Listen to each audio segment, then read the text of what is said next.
about that. All right.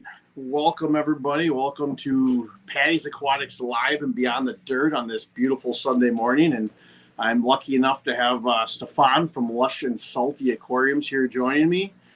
Thank you very much for coming on. I appreciate it. I am a big admirer of your channel. I absolutely love your aquariums and what you do with them. And they really do make a name for what your channel is with the lush part of it. It's absolutely wonderful. So thank you very much for being on here.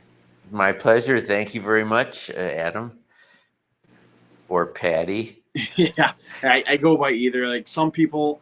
So yes, my real name is Adam. I go by Patty on my channel, but some people know my real name, some don't. I can be called either. It doesn't make a difference to me, to be honest with you. Is there? I mean, maybe you've already said this to your channel before, but why? What is the distinction for Patty and not Adam? Patty is actually a nickname. My middle name is Patrick. So okay. How it kind of actually came out was that, how do I want to say, it was a joke. I started a channel a long time ago, and as a joke with like one video, and my wife, I wound up telling my wife and my brother-in-law about it, and they made fun of me. And so I was like, well, let's do one for the heck of it. And so I started the Patty's Aquatics channel up, and I just thought of the name because everyone called me Patty. It was actually a joke too, because what happened is like my nephews and stuff, I was making fun of them all by calling them their middle names. If it was Steven, I was calling him Stevie and like that. So they started calling me Patty. So that's kind of how it came about. So that's stuck for me, but nobody else. So it's kind of been like that running joke where everyone called me that. And so I just jokingly started the channel called Patty's Aquatics, put out a short video, and I had like 1,500 views. I'm like, holy crap, it's gonna work. So I guess I'll stick with it. Yeah, once you open the Pandora's box, you can't go back. Mm-hmm. Definitely. Well, thank you for having me. Absolutely. So what we could do, I guess, is if you want, kind of just introduce yourself a little bit and kind of tell us a little bit about yourself if you'd like. Okay, so my name is Steffan, and the channel I have, my fish room, is called Lush and Salty Aquariums, and I'm in Chicago. One of the unusual things about my fish world is it's not in a basement or a garage or a shed. I actually have a fish room in the big old apartment, like above the ground. I mean, it's not a high rise, but it's a 10-story building right off of Lake Michigan in downtown Chicago. And Chicago's where I grew up. That's where I was born. And while I lived in California for a long time, I moved back a couple years ago. And I rebooted my fish room here in Chicago after kind of a hodgepodge fish room in California. And when I moved back, I decided I was going to do it in I don't know, what's a nice way of saying a fancier kind of it was going to be my midlife crisis, right? Instead of buying a fancy sports car, or going on some weird self-discovery journey, I took my resources and said, I'm going to do a fish room to the best of my ability. And if that means buying nice stuff, and then I was going to do it. And so that's what I've been attempted to do with mixed, as I look at Patty, like your channel and so many others out there, and I watch them all with passion religiously. It's one of my most favorite things to do is sit down with a beverage and just see who's posted another video, see if I can look at someone else's fish tank, see if I can be inspired, see what fish are out there, what's trending. And that's what I love to do. And so my fish channel, I sort of try to bring to the world what I'm most attracted to, kind of that simple. but yeah, and also finally, and I'm jumping around because I'm not a morning person, and Okay. it's I'm super familiar with where Adam, or AKA Patty, resides. I went to school in Wisconsin, in Madison, and my family had a cottage up in northern Wisconsin. So it's such a wonderful, it's a joy to be able to rub antennas, as I call it, with um, someone who's just north of me now, but kind of a kindred spirit. As What do you think? It's kind of, that's not the best answer in the world, but that's what I had. Nice. So where did you guys have a cottage up north in Wisconsin? Well, like a lot of Chicagoans, and I know people in Wisconsin are going to roll their eyes, but in Door County, Yeah. right? That's where people from Chicago go, Yeah. right? You know, and the what do they call it? Uh, the Cape Cod of the Midwest. Yeah. Yeah. And yeah, honestly, my grandparents, I mean, that cottage was old. It was in on my grandmother's on my grandfather's side.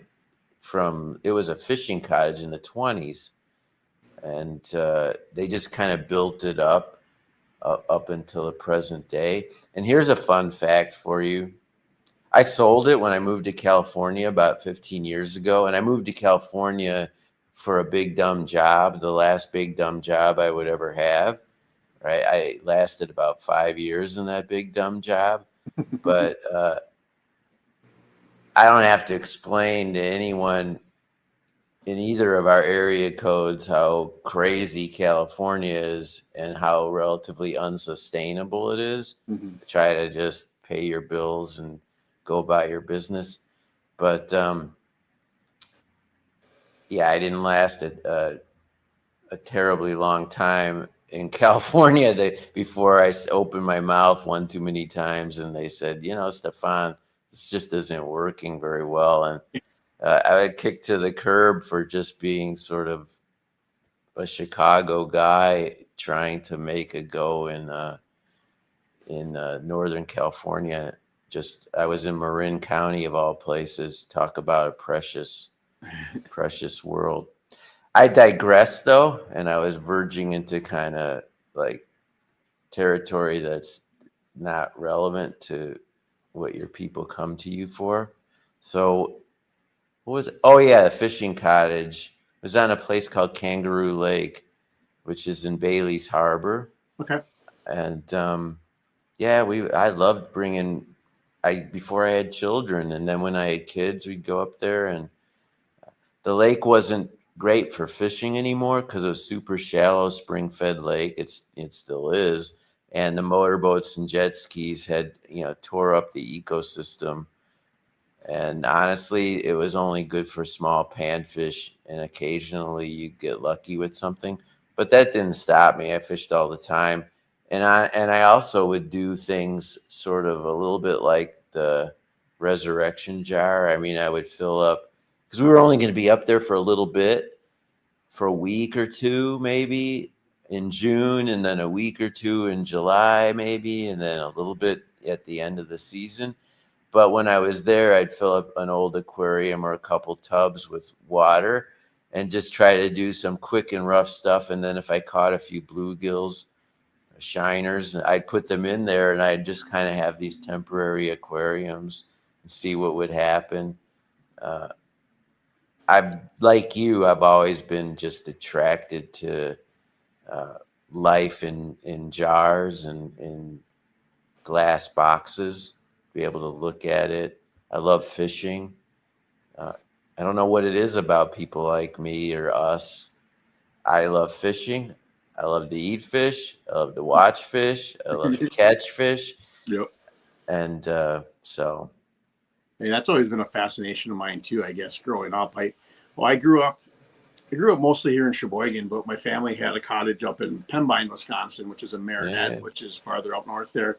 So I Sure always is. grew up running around the woods, and we had a lake, and always like sticking my hands in the water and catching stuff in jars and bottles and watching them. And just I remember even just laying on like our pier, just looking at the bottom of the lake all the time as a kid, just being fascinated by it. And I think that's kind of where my fascination with what's going on down here in my fisheries kind of come from as well, as that childhood enjoyment of wanting to do more with that. So Oh, no question. The kid in all of us is. I'm brought back to my first aquarium all the time in my mind. It really wasn't an aquarium; it was kind of a bowl, but absolutely. And one of the things it's on my bucket list. I do. It would be hard as heck, but I'd love to do, for better and for worse. Like, I would want to do it as real as possible, which is not necessarily going to be about beauty or aesthetics, but I'd love to do an ecosystem of Lake Michigan, the harbor. I'm looking at it right now, Adam, or Belmont Harbor, right here in Chicago. Um, Walking distance from Wrigley Field, just so people who are watching this can kind of put a geographical mental note. But I'd love to do an ecosystem of where I went fishing every day as a kid. And so in that ecosystem, there might be so a lot of crap on the bottom, right? Like maybe a couple. I would thought it'd be so cool to have a couple. You can't use aluminum cans, or I don't want to put metal in water, but a little bit of litter, but like a beer bottle, like a beer bottle here or there. Some algae, let that happen because it does out there. And just some rocks and maybe a little anarchus and some simple sort of hornwort, something very fundamental, and then put in a couple like rock bass, which is the sort of the stepchild of every fisherman. I call it the skunk killer. If you're getting skunked for better fish, you can always catch a rock bass. yep, yep, But yep. but put a couple rock bass, maybe a perch, a yellow perch, and then unfortunately, as you may very well, the scourge of Lake Michigan right now are these gobies, these like freshwater gobies. I don't know their scientific name, but it's easy to, you can look it up. Just Google invasive goby Lake Michigan. They're everywhere. If your bait hits the bottom, it's attacked by a goby. So lake perch, a lot of those bottom feeding fish have been really, really compromised. But I would put a couple of these gobies in there, and maybe they'd live in that beer bottle. Yeah. And it's the hardest thing about doing that correctly is the water needs to be cold. Yeah. And chillers are impractical, really expensive and noisy. You couldn't keep any of those fish for long in room temperature. Yeah. So that's the problem. Like Michigan's cold, like 10 months of the year, and some months it's really cold. It freezes right over. So that's on my bucket list to and people would say, what? I mean, why would you want to put, it's kind of the dirty, like Chicago representation of Lake Michigan, because it's an ecosystem. It's one I'm familiar with, and like being fascinated with putting life in jars, the same thing as you looking down into the water. I think it would be a really neat, fun challenge to try to do that. My wife would say, you're not putting that crap in our living room.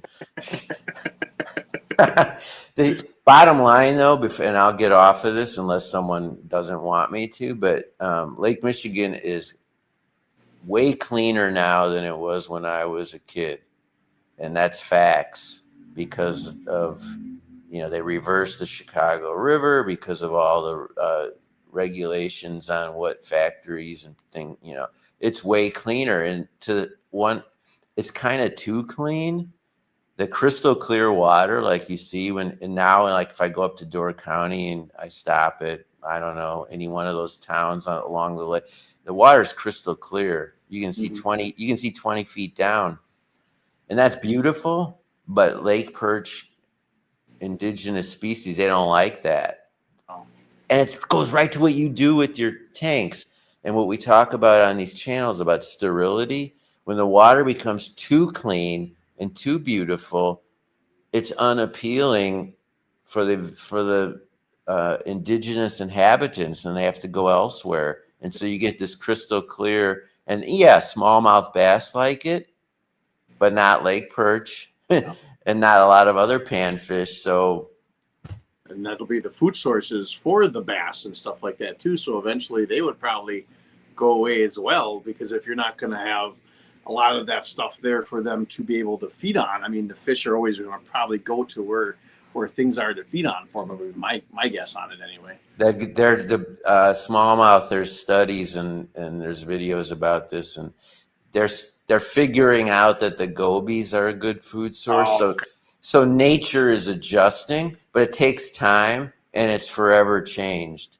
And for in the 90s and 2000s, perch fishing went from really wonderful, easy to catch 50 to 100 on in a morning to now some days you don't even get any in the same exact spots. Yeah. And it's not pollution, it's the opposite of pollution. It's crystal clear sterility in the water, because the gobies and the zebra mussels, the other nightmare, they filter all the particulates out of the water. Just like if we put a super high-tech filter on our aquariums, and filter the hell out of it, and that's what happens. So Yeah, that is crazy, because the perch population or whatever, it really has gone down. I can even tell in like my area, like Michigan here. I haven't fished for them forever, but I just know people that have. They used to be able to go out on the lake and catch perch after perch. You don't really see that anymore. Even trying to buy perch to be able to eat, I mean, it's not really not there anymore how it was. So. yeah. And that's a lot of the inland lakes too. Even like when I was a kid, that lake we were on, there used to be perch everywhere. I mean, you could go out there and catch a perch whenever you wanted to. Then all of a sudden, they disappeared. They're there no more. So Yeah, I mean, nothing speaks to me more Wisconsin than a Friday fish fry yeah. with. And in Door County they had fish boils, which sounds better than it is. Maybe maybe it doesn't sound good either, but it's a tradition, Scandinavian tradition, and in northern Wisconsin and the Sweden and those regions are very well represented. And so you'd put the salmon or whitefish, actually it's whitefish more than salmon, but you could use both, and you boil. You wait till the pot over boil. You boil salmon and vegetables, potatoes, carrots, whatever. It's real simple, fundamental recipe. And then you add a ton of salt, which makes the water temperature have to be higher in order to boil. That's what salt does. And as soon as it boils over the big iron pot, and then it puts out the fire, and that's the tradition, and everybody cheers, holds their beers up and goes, eh, and then you eat it. Nice. That's how the fish boil works. And yeah, Friday go up to Door County. It's 5-hour drive from Chicago, which is too long. And yeah, it's the first thing we do before we even open the cottage, is probably go to one of these supper clubs. Nice. Yeah, nice, super nice. But we digress, maybe. All right. So I guess you could tell us. You said your first tank was a bull. How did you get into the hobby? Like how did it first come about in your life? Well, I grew up in kind of in the inner city of Chicago, in a neighborhood that was dicey. It's really nice now, but back in the day it was a rough neighborhood, and I wasn't born to be a rough kid, so I never found my peer group very easily. I ran with some challenge. Let's just say some challenged. I had some friends who were kind of some badass, and I wasn't. And I faked it, but I could never. So I started to turn towards like inside my head, and then also my imagination, and then above all nature, even in Chicago. And so I started I'd had ant farms. I loved ant farms. I need to get one of those, right? Like one of those retro, all that stuff. And I started to keep nature in boxes in my room. My mother was supportive of it, thank God. And I pushed her to her limits. I mean, I had a black widow spider as a pet in a jar and everything else I could think of. And then fishing and fish. And it just sort of evolved quickly. And I had a circular, I see it right now as I talk, about 1.5 gallon bowl. It was more of a bowl, more wide than tall. And I didn't have guppies or goldfish at first. My first fish, I had a pair of black mollies of all things. And when they dropped, when the mom fish, female, dropped those, they come out of her like little black circles when she is depositing her young, and they fall to the bottom, and then the circle unfolds into a little baby fry, and it starts swimming. When I saw that, I was hooked. I was fascinated. I also thought I was really like good because I could raise, black mollies like guppies. It doesn't take much. But when you're 11 years old or something, it's like, oh my God, I'm a scientist. I'm a biologist. Look what I was able to do. And I don't know. I just kept I kept leaning that way because the other way to lean was sports, gang banging, hanging out on the street corner, just not being a very nice kid. And also I was scared a little bit, being honest. And so I could find sanctuary in all these things we're talking about. Nice. Yeah. Very cool. So, what got you into more? Would you classify your tanks as more high tech with the CO2 and stuff? I don't know. How would you classify your tanks? I guess if you had a classification to put on it, I guess for people who maybe haven't seen your channel. By the way, if you haven't seen Steffan's channel, Lush and Salty Aquariums, hop on and click the subscribe button. But Okay, there we go. So as I was trying to explain a little bit in the beginning, as a man of a certain age, instead of buying a sports car, I said, I have a few dollars. I did okay in my professional life, and I saved some money, and I got my kids through school, and they're all like young adults now. The youngest is 21, and then 22 and 25.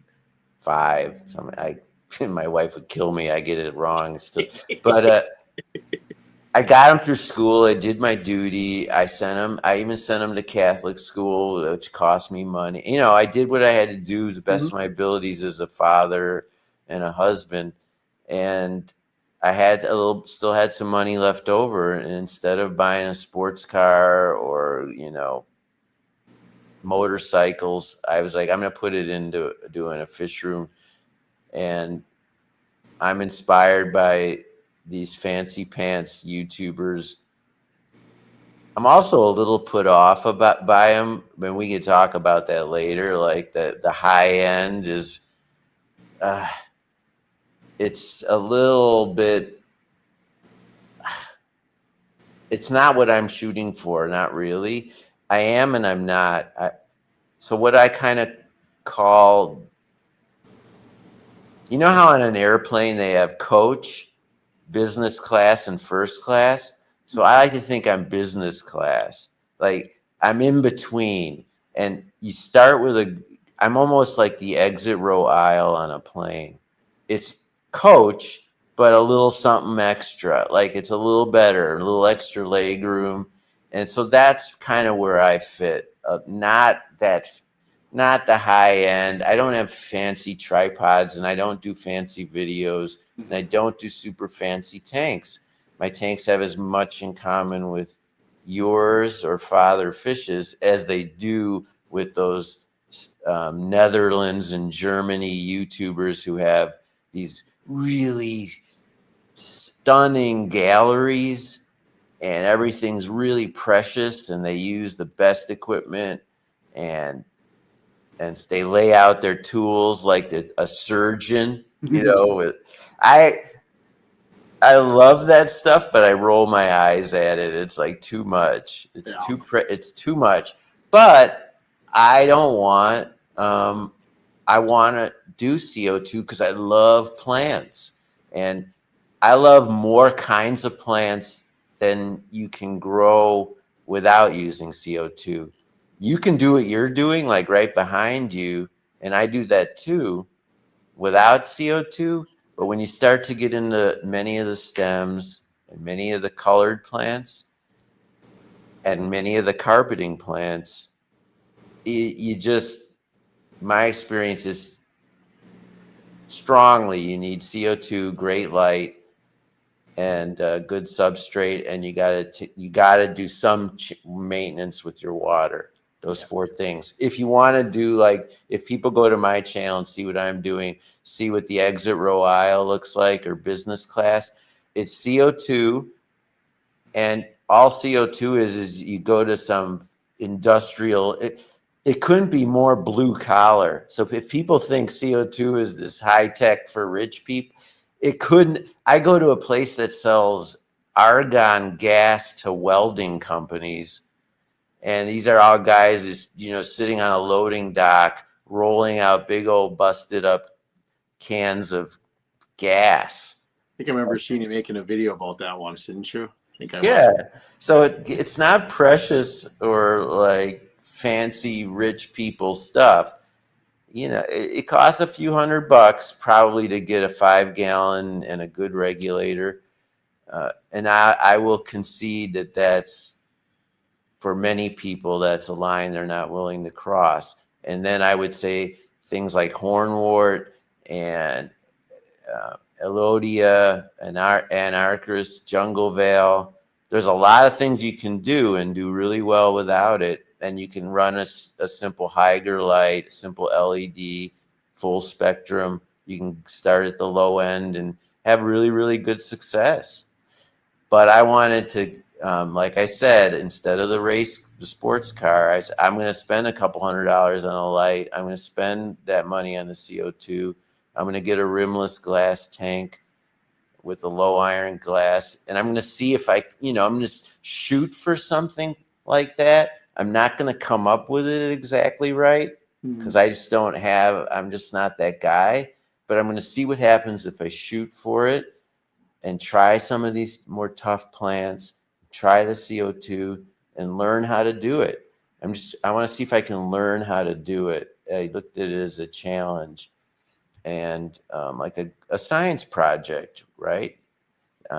Both are interesting to me. That's the funny thing, Patty, Adam. A jar full of dirt, like, the resurrection jar, I'm fascinated by that. There are some great YouTube channels like Life in Jars and some others where, bucket ponds is another one. These guys are like us and they lean that way. And I'm totally in. Subscriber, passionate, comment, supporter. But I also watch, these guys in the Netherlands or in Germany with their really high-tech tanks. Mm-hmm. And the Japanese thing, Amano, where the shrimp is named after him. He developed the Iwagumi style aquarium, the nature style aquarium. That fascinates me too. So I want both in my fish room. And I think I've achieved, by aiming for the high end and then settling for what I get, I've landed in my happy middle. Nice. Yeah. I did, by watching your channel and watching your tanks, that's pretty much how I would classify your tanks too. You're not completely high tech, you're not completely in the bottom natural, but you use elements of both. And I find that to be enjoyable. And it's just one thing too that I also talk about a lot on my channel is basically I feel like people should try different things. I don't think people should just pigeonhole themselves to just do this and that's all I'm going to do. I think it's part of the fun of this hobby is to be able to try different ways of keeping fish, different elements of it, figure out what you like, what you don't like, because you're really not going to know unless you try it. And that I love the challenge of it. I love the challenge of doing different things within this hobby that a lot of times that people say you can't do, but that's what I find fun about it. But I love, like I said, I love your tanks. Just the amount of growth that you have in them, and that makes me someday. I would love to try. I've never done CO2 before. I wouldn't mind trying it once in my lifetime here at some point. But yeah, like I said, it does make it makes a big difference. It's not maybe in your first tank, not maybe the first. It's not a it's a game changer, but it's not necessarily 100% certainty that just because you attach CO2, you're going to instantly be upgraded from coach to business class. yeah. Like sometimes it's like, why aren't I getting the result? But that's the challenge, as you say. That's a challenge. I mean, the irony is I need to try a true dirted aquarium. I've not done that except for the jars and stuff. Mm-hmm.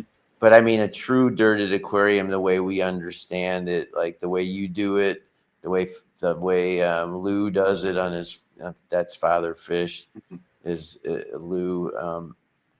By the way, he's a fan of mine because of the things I do that he likes, not necessarily the things I do that he doesn't. Mm-hmm. Like, so I'm a big fan of deep substrates. Even in high-tech tanks, which is I always say on my channel, once again, I'm violating rules of aquascaping, and I violate a ton of them. And one of them is a deep substrate in the front. They want a very low to no substrate, just maybe a little sand layer, and then you always move that hill, that slope backwards. And in some of the styles, it's extreme with super high back and super low front to create depth in those mountain ranges and all that stuff. Mm-hmm. And that's how the contest winners in Japan, I mean, that's what they do. Well, I have 3 inches in the front and 5 inches in the back, if not more sometimes. And that's aquascapers will say you're just wasting your canvas. And Father Fish is like, nah, deep substrate. It's like you get your beneficial bacteria. You can grow plants from back to front, blah, blah, blah. And I'm all in on that, So that's a violation. The other violation I do in the competitive aquascaping, putting big plants in the front is a bozo no. And I wonder if anyone out there knows that reference, but Bozo the Clown is a big thing in Chicago when I was a kid. I remember Bozo.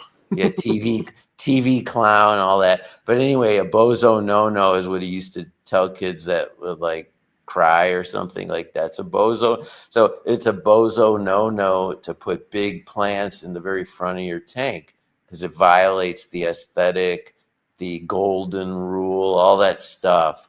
The rule of thirds. You're violating the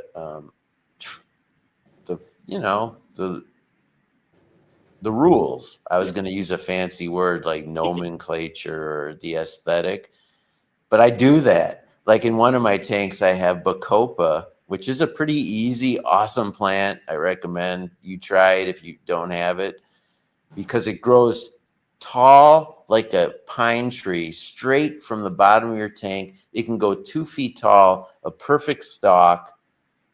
And the leaves at the very bottom are just as beautiful as the ones at the very top. So it doesn't get crappy at the bottom as it doesn't degrade like a Ludwigia or Rotala. And you don't necessarily need CO2 to get a really nice green, vigorous growth from it. And it looks just like trees shooting up, like when you're in a pine tree forest and there's no, you can look straight up and see all those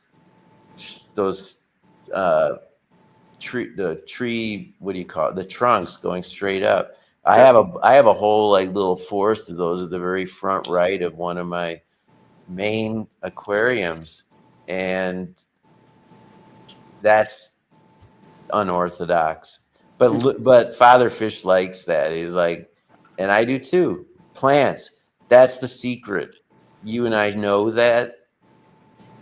The more plants, the better, and put as many in at the beginning as you can. And that's the single best way to combat algae when you're starting up a tank. Oh yeah, I learned that the hard way. Yeah. My 75-gallon dirted puffer tank. I knew you should have put a lot of plants in there, so I was like almost going against what I even say. But at the time, I didn't have a lot of clippings, and my idea was I was going to a fish swap meet within the next few weeks, and I'll buy some there. Well, things got sidetracked, and I never got around to it. And that tank had nothing. I've had nothing but algae issues for almost a year, and it finally dissipated and went away. Not only was I having string hair algae issues, I was having cyanobacteria issues in that tank nonstop. I went all the routes. I went the non-natural route. I used erythromycin to get rid of it, the cyanobacteria, which worked, but it always comes back because it never solved the initial issue. I did another video about trying to solve it naturally, where I kind of deep dived into, well, sort of the thing, if you Google anything, like what is the cause of this, there's like 10 billion answers of what it. So it's like you got to run down that list and kind of like check this. Well, is this going on? Is this going on? And kind of tinkered with all of it. And I wound up having to go away. Well, then it came back again a few weeks later. And then it turned out, well, I'm going to start blacking out my tank. I blacked it out for like 5 days, and it would take it away, and it'd be good for a week or so, and it would come back again. So I was just like, finally, what I did is I just dumped my light down, and I was doing water changes in order to keep sucking up that cyanobacteria and get some of that hair algae off of all my plants, because it was just covered. The hair algae was covering my Ludwigia and my Pogostemon stellatus octopus to the point where it was just big strands of whispering algae. And then the cyanobacteria would cover the whole substrate. So I was almost weekly sucking that stuff out of there just to get it out, to maintain it. And eventually I just kind of threw my hands up. I was like, I'm done. I'm just going to leave it. Just let it be. Like what Father Fish always says, just leave the stuff be. It'll find its course. What I've said before myself. And turn the light intensity down and just let it. And gradually, within about 3 weeks, it's all gone. It looks like a brand new, perfect take again. Not a lick of algae that I can see, and it's just, I don't know where I'm rambling with this, but yeah. Well, I mean, do you have a lot of plants in it now? I can't remember. Yeah. There's I've always had a bunch, but they really never took off. I had a bunch of Ludwigia, I have a bunch of Pogostemon stellatus octopus, which it's a freaking weed basically the way it grows. Typically, it's starting to come in now. I had some Dorsage and then a few like Crips and Swords, and none of them really took off. But now the Pogostemon is really starting to. I use that plant. That, I mean, that's another what I call the exit row aisle, like not first class, not. I use a lot of plants that are easy to grow, and I just, first of all, people need to understand.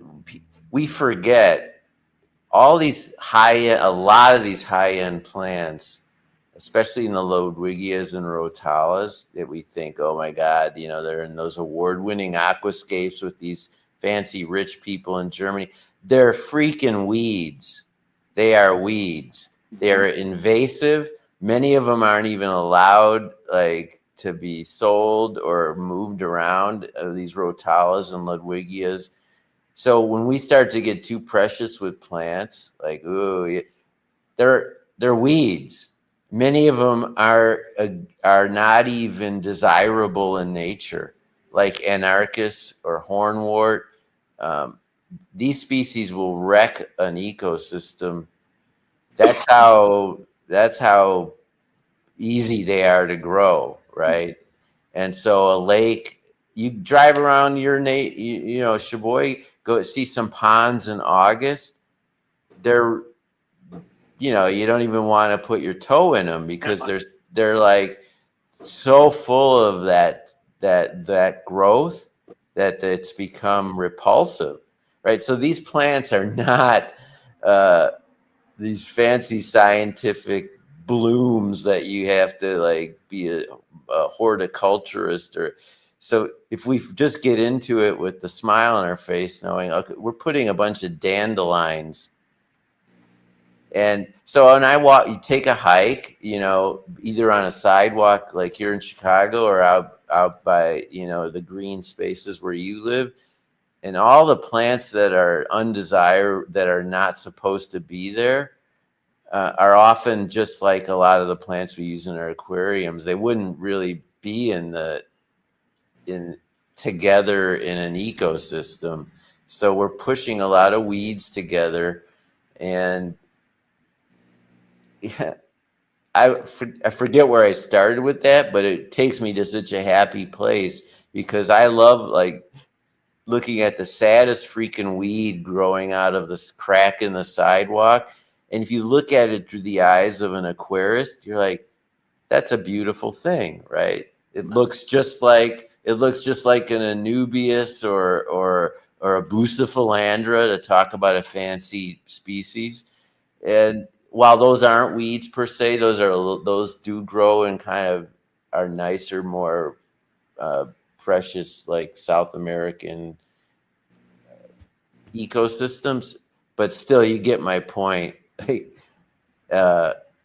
Water sprite, all these plants that we use religiously are the terror of a lot of natural They're also the benefit. I mean, they just are so good at what they do that they become perpetual until Mother Nature freezes them out, and then the cycle starts all over again.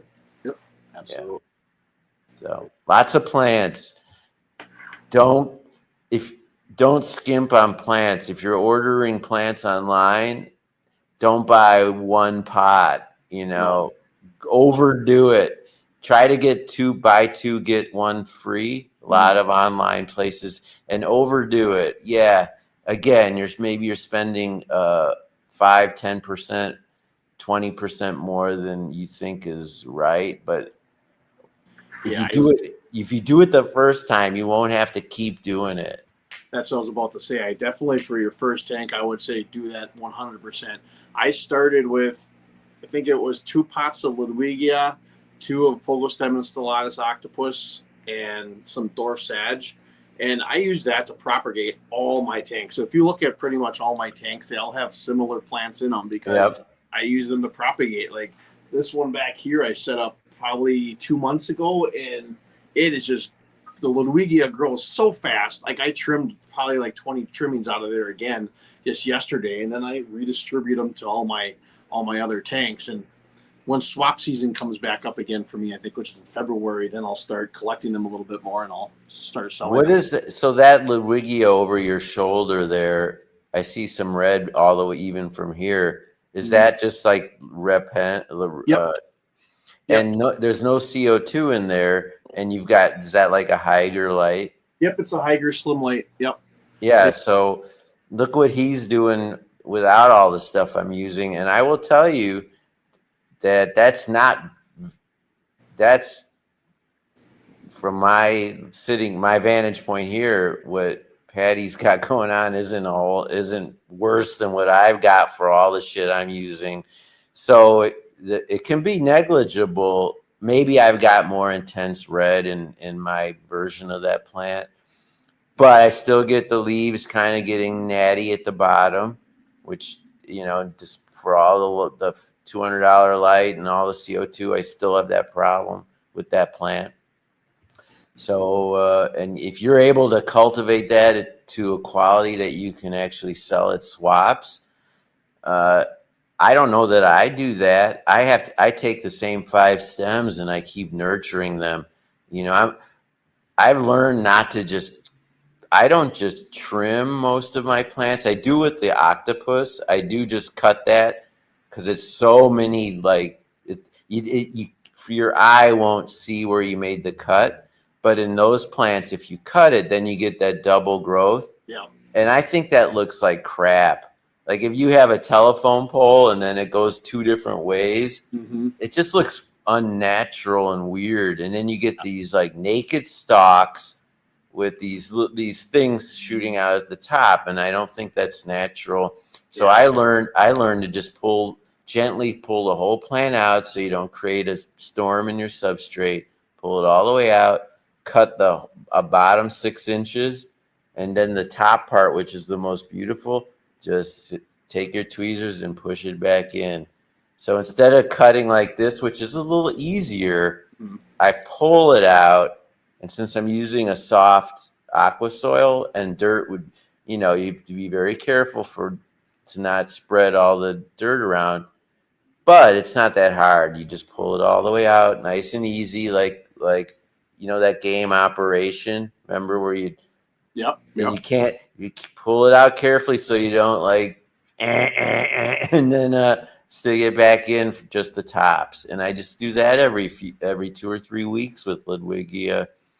And yet you're able to just kind of do it, just turn on the Haiger and the same dirt and the same plant and just propagate the hell out of it. I don't have that success with that plant for all my virtue. I don't get there with it. Yeah, it's honestly, it gets to the point sometimes where I don't even have anything to do. I have nowhere to go with them anymore. It's like I got enough plants.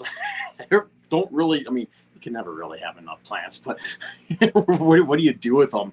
That's why I kind of started going to swap meets too, in order just to kind of try to sell some of the stuff on top of it. But I'm not one of these guys that just I don't breed and sell things for profit.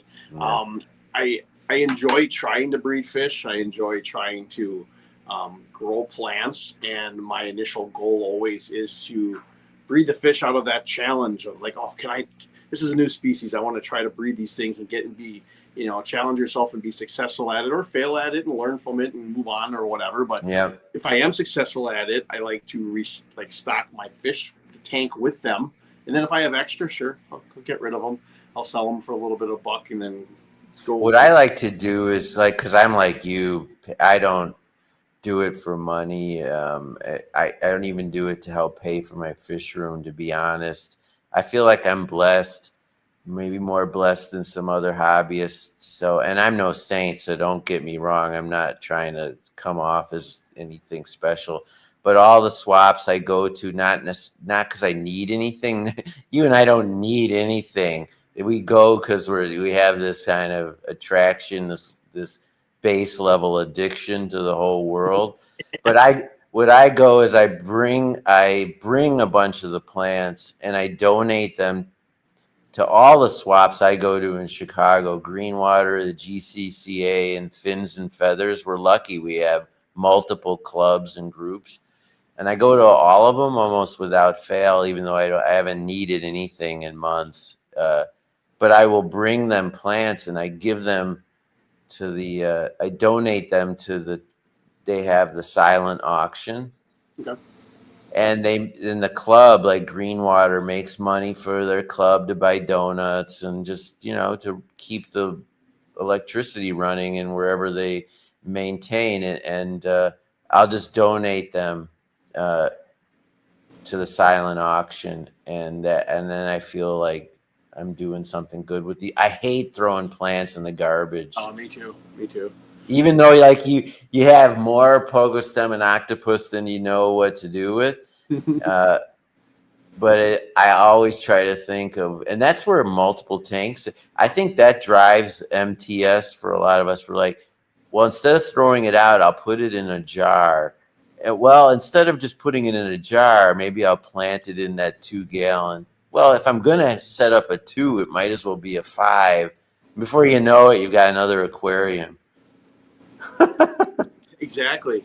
That's kind of how I started. I have 3 totes now that I put underneath my fish room racks in order to kind of, well, one, I wanted to kind of, with my shrimp, my different shrimp, Yeah. to kind of have an alternate stock to them in case something would happen with my main one. But then also I can sell those come swap season. But then I also use that for different plants. Like I got one with just Ludwigi in it. I've got one with just like what the heck I have in there, like pearlweed and then Java moss and just other weird different type of plants that I can cultivate. One, the shrimp will like, and then two, one, like I said, when swap season comes around, well, then I can take some of that. See, because I only go to probably two swaps a year at the most. And I usually go to the ones up in like Appleton, Neenah area. It's for the JNR Aquatic Animal Rescue. They host one up there twice a year. So I enjoy being able to support them by having a table there. And speaking of which, I see Northfin Fish Food is on here morning. He was the owner of Northfin was very nice for that last swap I was in too, and donated a bunch of food for that JNR Aquatic Animal Rescue. And I enjoy going to support them, and it's kind of cool getting a table just to be able to sit there and be able to talk to people. And I can just go to a swap and just talk to people as well.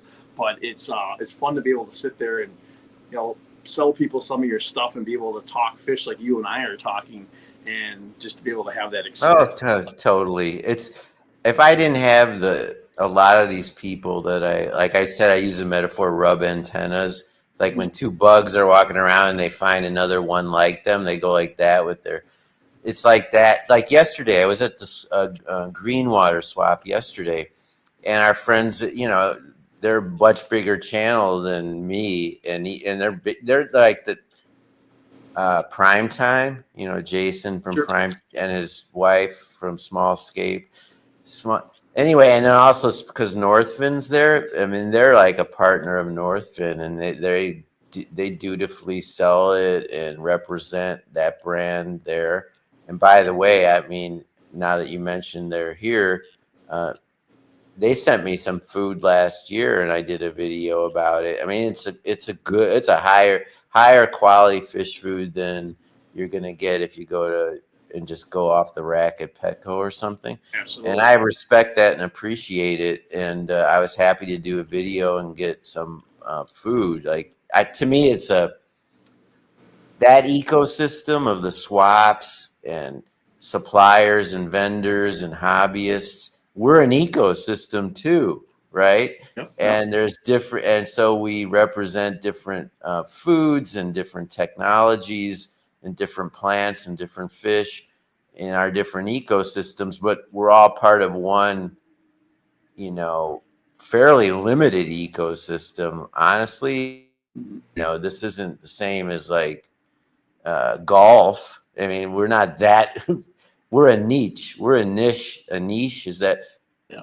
we're a small part of the world. Our little passion here, and so yeah, I was there yesterday, and Northfin and Primetime had their whole setup, and they're at a higher level of achievement. They rock and roll, like they got it going on. Mhm. They clear out their fish every time. They don't go home with a bunch of fish in the trunk. Like they people believe in that brand, and they sell out, and they also do pre-order, and they have a ton of pre-order. And if you go to my display tank, I have some dwarf neon rainbow fish in it, and I got them from him at a great price when they were small. They were like, I bought a bag of like, I think I ordered 9 or 10. Whatever I paid, less than if you went to your local fish shop for sure. Those fish are showstoppers now, and it's not because the at the end of the day, it's like The Simpsons. All of Duff beer comes from the same place. So Duff Light, Duff Ice, it's all Duff. Mhm. So if you get a good supplier, that's the same supplier as a ton of other stores and retail out. It's what you do after you get your fish, like what he does, what anybody does, and how long does he keep them, and what does he feed them, and how are they cared for in the weeks and maybe months before he sells them to you.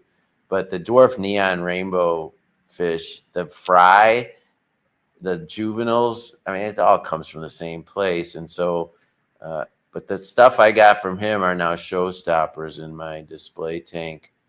God, I'm sorry. I'm drinking this Monster. It's early. It's early for me, and so I'm a little bit like cuckoo for Cocoa No, Puffs, and you're I good. I I, beg your pardon. no, you're good. Like I said, we're off the cuff here today. We're just chatting and talking, and I that's one of my loves is actually going to swap meets. I never went to them at first in the beginning of my hobby when I started to do this, and then before I even had the channel, I started to go to them a little bit and just like you said, you can get such good deals on fish there, and I Oh, like it's crazy. and I like the fact that you're actually buying it from another hobbyist who bred these fish rather than buying them from a wholesaler that probably were bred overseas. Maybe they originally came from there, some of them, but they're bred from someone like you or me that are there selling them to. Some of them, like prime time. I mean, I think a lot of them. I don't want to give any misinformation. A lot of hobbyists who set up tables and have decided to make a living at swaps, and they don't advertise this, but they don't lie about it either. But they will get wholesale. They buy fish wholesale, keep them in tanks, and then sell them at swaps. And so the hobbyist breeder, which is what you're talking about, and what I love to yes, I would prefer to support them, but at a swap you will find both. Yeah. See, Yeah. I haven't been to any of the big ones. The one I go to, it's a smaller swap. They have some in Milwaukee. I've never been to any of those. That's a little bigger than the ones I go to. The ones I go to usually have about, I don't know, maybe like 20 tables, but Right. it's all local hobbyists pretty much for the most part from the whole Wisconsin area. And like I said, I just enjoy the interaction. I enjoy being able to talk to people. And the first time I was ever recognized for this channel was at a swap meet. It's like, Yeah, me too. Me too. he's like, hey, I really love your channel, man. I'm like, thanks. I was like, yes. Oh, I mean, the same thing with me. The same exact experience. That's what I mean. We're a niche. You're not going to be walking to the Starbucks in Sheboygan, and someone's going to say, "You're that." No, it's not Oh, likely. Not going to. sometimes I walk like, I wonder if anyone ever recognizes me from YouTube. It'd have to be like a weird random person that just happens to watch fish tubing videos, but you never know.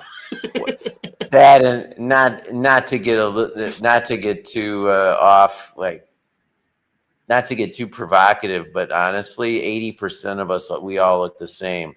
We're all middle-aged white men with facial hair, no hair up here. There's a lot of that, and so we all look the same. Like I look just like everyone I go to the swap with, like 80, not all, because we're wonderfully represented by the Asian community, which I love, Japanese, Taiwanese, Chinese. They've always appreciated this hobby since the beginning of time, right? And so you get that, and we're getting representation from more and more diverse uh, populations, including women, but we're still the majority. I mean, I don't know why that is, but um, yeah, so that makes it even harder to recognize, on the street, because we look like, every other guy at those swaps. But when you go to the swaps, like you will get your channel, people will, because that's what I like to do in my free time. Like when we're done with this, I know the NFL starts up and we can watch our Packers and our Bears, whatever. Half the time I don't do that. I'll like go in my fish room and I'll turn on a YouTube channel and listen to a guy talk and work on my fish room. Like I no longer just sit and watch two football games. I'd rather be dicking around in my fish room, and we've I come full circle. Yeah, I hear you there. Well, the wife doesn't allow me to watch 2 football games.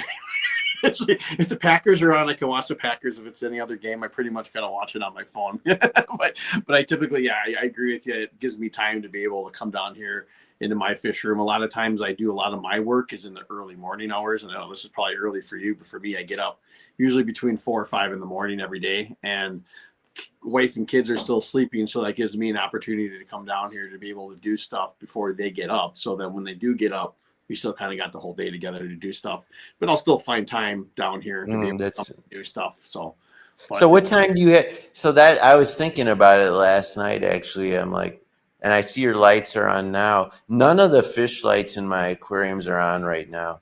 My daylight for my fish room is about from 2:30 or 3:30 or 4:30. Some of the tanks start earlier than others, and then their daylight ends at like 10:30 at night.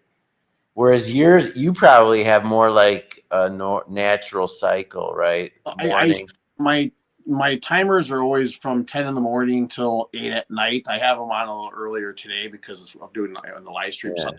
I'm on, turn them on. If I work it down here early in the morning, I'll turn them on, but then I'll turn them back off when I'm done for having to come back on to their normal thing. I used to have them come on at like 5 in the morning, and then they would stay on till like 8 at night. Just because I would work down here so much in the mornings and I was sick of flicking the timers back and forth. But then I was just thought that was just way too much time of a light period, and I was having a few algae issues in a few tanks, so I cut it down. And First, plus, I don't think fish are fish don't like light as much, that much. They prefer darkness, honestly, for obvious reasons. mm-hmm. So to have them blasted with this show level light from 8 till 10 is just, I think we're doing our fish a huge disservice. They would prefer very dim light in general, most fish. But for me, my day is more, my biorhythm is more like mid-afternoon till later at night, whereas yours is more early. Oh yeah, yeah. It's after 9 o'clock. It's me on a chair. Really? Is that true? And I'm a night, I write for a living. Like that's how I paid my bills, is writing. And I became over time a night owl, right? And I would, drink coffee at 9 p.m. and work till 12:30. And so I just naturally have stayed that way. And now since post-COVID and internet and all that, working from home is now the new normal for a lot of people anyway. Mm-hmm. Not you, not if you're making toilet seats over it, but I could work but from home. I've often like talked about that with people at work. I said, how can we figure this out that we can make toilet seats at home? It's not possible. well, but print on demand, like who knows? It is possible. Don't say, but it's not practical. Yeah, the plant I work in, they basically mold the toilet seats and the covers with wood dust and resin and stuff, and then they get sanded. Then they come up to my department, or they get hung on a line and get painted.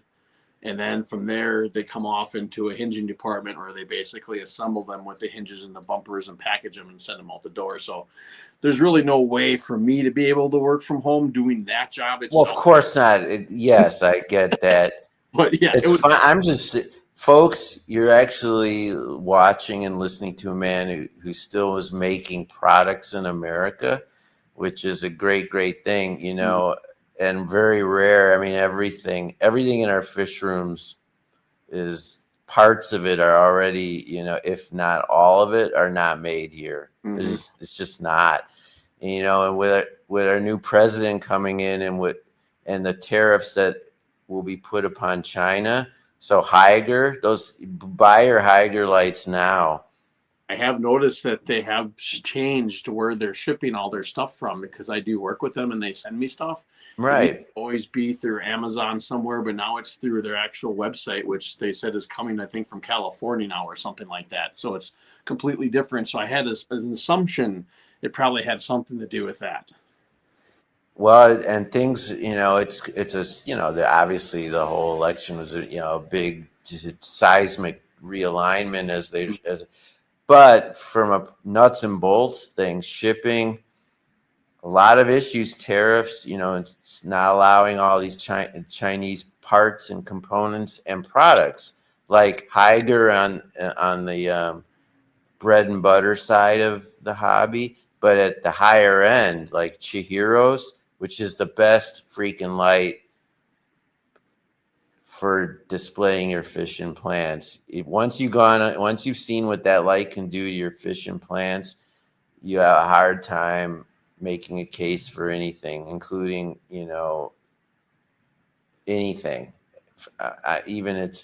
But they're all Chinese. And so I fear they're already expensive.